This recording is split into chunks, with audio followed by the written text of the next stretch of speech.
முற்று பெற்ற முனிவர். அப்ப மாணிக்கவாசகன் வேறு சிவபெருமான் வேறு அல்ல. அதான் ஆரம்பத்தில் சொன்னேன், எல்லாரும் மனிதர்கள் தான்.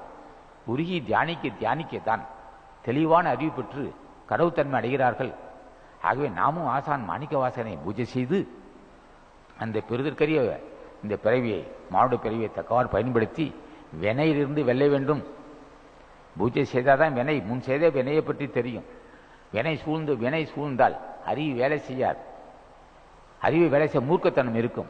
பாவி தான் என்ன செய்வான், மூர்க்கத்தனமா பேசுவான், அவனுக்கிட்ட எவையா பேசுவான். அவன் என்ன நினைக்கிறான்னா, இப்படி மிரட்டி பேசினால் எல்லாம் நம்மளை கண்டு பயப்படுவான்.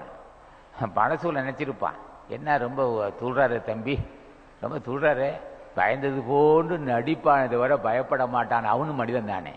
நீ வேகமா பேசுனா எல்லாம் பயப்படுவான்னு நினைச்சேன். நிச்சயம் ஏமாந்து விடாதே. இதெல்லாம் இந்த ஆசான ஆசி இருந்தால் தான் ஓடணும்.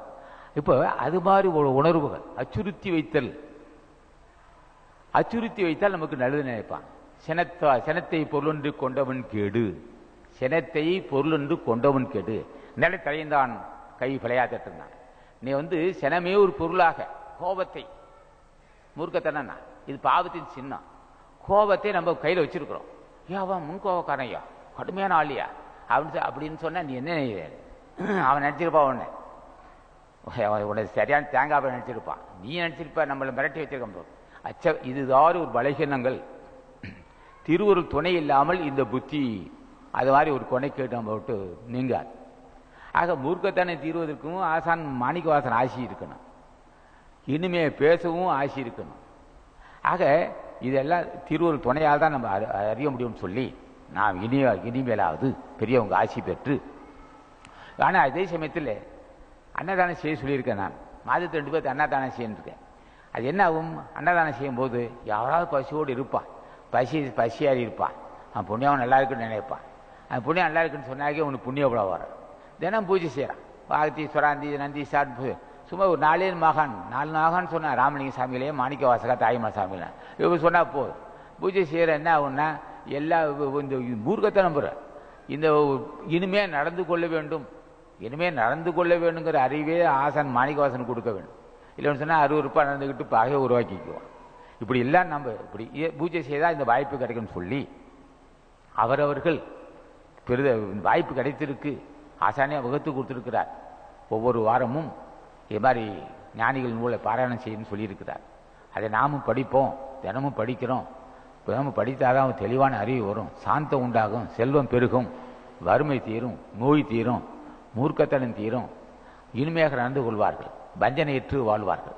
ஏன்னா வஞ்சனை இருந்தால் இந்த இடத்துக்கு வர முடியாது. இப்போ மாணிக்கவாசனாக இருந்தாலும் சரி, தாய்மான சமையலாக இருந்தாலும் சரி, வஞ்சனையோட கடவுள் அடைய முடியாது. வஞ்சனையற்று வஞ்சகமற்று வழிதன்னை கண்டவருக்கு சஞ்சலம் மீது கிடைக்கும் பயனர். இப்போ வஞ்சகமற்று போகணும் அல்லவா? வஞ்சகமற்று போனா வஞ்சகமற்றவன் ஆட்சி இருக்கணும், சினமற்று போனால் சினமற்றவன் ஆட்சி இருக்கணும், நல்ல பண்புள்ளவன் ஆட்சி இருக்கணும். அப்போ வஞ்சனையற்ற வாழ்வை, மூர்க்கத்தனமற்ற வாழ்வு, ஜாதி வெறியற்ற வாழ்வு. ஜாதி வெறி சின்னதை நினைச்சிடாதீங்க, மனிதனை மிகப்பெரிய பாவியாக்கும். ஏன்னா ஒத்துக்காது மனசு. அவன் எந்த ஜாதி, அவன் சமைக்கிறா, அது எப்படி நம்ம சாப்பிட்றதுன்னா தலைவன் பார்த்தான். இதை விட ஏற்றுக்கொள்ள முடியாதவன் எப்படியான திருவடியை பூஜை செய்ய முடியுதான்? அவன் எந்த ஜாதியாக நோய் இல்லாமல் இருக்கிறான் அல்லவா? அவன் நோய் இல்லாமல் இருக்கிறான். சமையல் செய்கிறவர்கள் நோய் இல்லாதவார்கள். தொடுநோய் இருந்தால் ஒத்துக்கூடாது, அதையும் நானே ஒத்துக்க மாட்டான். அவன் எந்த ஜாதி, அவன் சமைக்கிறான். அப்படி மூஞ்சி சுழிச்சான்னா தலைவன் பார்த்து ஒன்று சிரிப்பானே, எந்த ஜென்மத்தடா என் ஆசி பெற போற நீ, எந்த ஜென்மத்தை என் ஆசி பெற உன்னால் முடியும்? அவனையும் பிள்ளை, அவனை ஜாதி திவேசம் பேசிக்கிட்டு நீ முக சுழிக்கிற. எத்தனை கொடிய பாவம் நீ செஞ்சிருப்ப. நீ இந்த என்ன கேடுகள் வரத்துக்குன்னா, இந்த என்ன கெடுவதற்கு எத்தனை கொடிய பாவம் நீ செய்திருக்க வேண்டும். அத்தனையை பற்றியும் சகோதரனைக்கு எல்லா உயிரும் இன்புற்றுக்கு அணைப்பதிவு அல்லாமல் வேறொன்று அறியன் பாரார். எல்லா உயிரும் இன்புற்று நினைக்க அவனும் மனிதன் தான்டா. இதுக்கு நாகரிகெல்லாம் வேண்டாம். பார்க்க 60 ரூபாய் இருந்தால் ஒதுக்கிக்க. இதை ஏற்றுக்கொள்வதற்கு திருவருள் துணை வேண்டும், இல்லைண்டா ஏற்றுக்கொள்ள மாட்டான். என்ன காரணம்? அன்னவன் விதிப்பன் அவர் இருந்தால் யாமன் செய்வன்னா அவருடைய வினை, அவரவரின் வினை. ஆக இது எதுக்கு சொன்னா, கடவுளடைய விரும்பினால் இதை கைப்பற்றுங்கள். கடவுளடைய வேண்டும், ஆசி பெற வேண்டும் என்றால் இதுக்குரிய இந்த பண்பு வேண்டும். இல்லை என்றால் நாம் எங்களுக்கு என்ன நாட்டு போயிட்டே இருப்போம், நாங்கள் சொல்லிட்டு போயிட்டே இருப்போம். இப்படிதான் இருக்குது, இப்படி செஞ்சால் நல்லது நடக்கும். ஆக உன் ஆசி பெறக்கூடிய அறிவு எனக்கு வேணும் என்று ஆசானை கேட்டிருக்கேன். நான் உன் ஆசி பெறணும்னா அதுக்கு என்ன வேணும், தகுதி வேணும் ஆசானை கேட்டிருக்கேன். என்ற ஜாதி வெறி என்ன இருக்கு, யானுடைய கர்வம் இருக்கு, அச்சுறுத்தி பிறரை மிரட்டி பார்க்கிறேன். அது அது அந்த காலத்தில் அது ஒரு நியாயமாக தெரிந்தது. அட பாவி, அச்சுறுத்துவதால் அன்பு உணர்ச்சி இருக்காது. அங்கே மிரட்டுவதால் உருட்டுவதால் அச்சுறுத்தால் அன்பு உணர்ச்சி இருக்காது. இனிமையை பழகும்போது அவனுடைய உழைப்பை தருவான். இந்த சங்கம் நன்றி உள்ள சங்கம். அங்கே சமையல் கிட்ட இருக்கிற ஆண்கள் பெண்களையும் இங்கே நினைக்கிறேன், அவர் நீடு வாழ வேணும். இங்கே சமையல் செய்த உணவை இங்கே கொண்டாந்து சேர்த்து அதை பரிமாற நினைக்கிறார்களே, அவர் நீடு வாழ வேண்டும் நினைக்கிறேன்.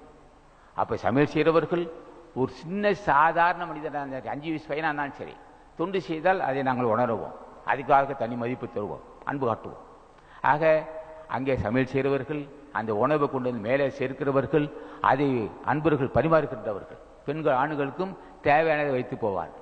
அதுக்கு அவர் அந்த பரிமாறுகிறவர்கள் இவர்களுக்கெல்லாம் நீடிய ஆயுள் பெற வேண்டும்.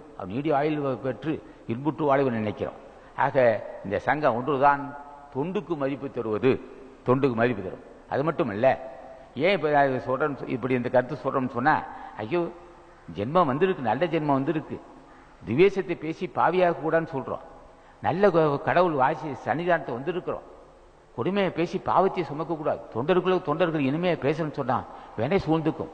அதுவும் அகத்திய சன்மார்க்க தொண்டர்கள் பல ஜென்மத்தில் புண்ணியம் செய்து வந்திருக்கிறார்கள். பல ஜென்மத்தில் புண்ணியம் செய்து அவர் கடமை செய்கிறார்கள். இடையில பேசினால் தலைவன் பார்ப்பானே உன்னை, என்னடா என்ன அர்த்தம் அப்படின்றவானே பொசுக்குன்னு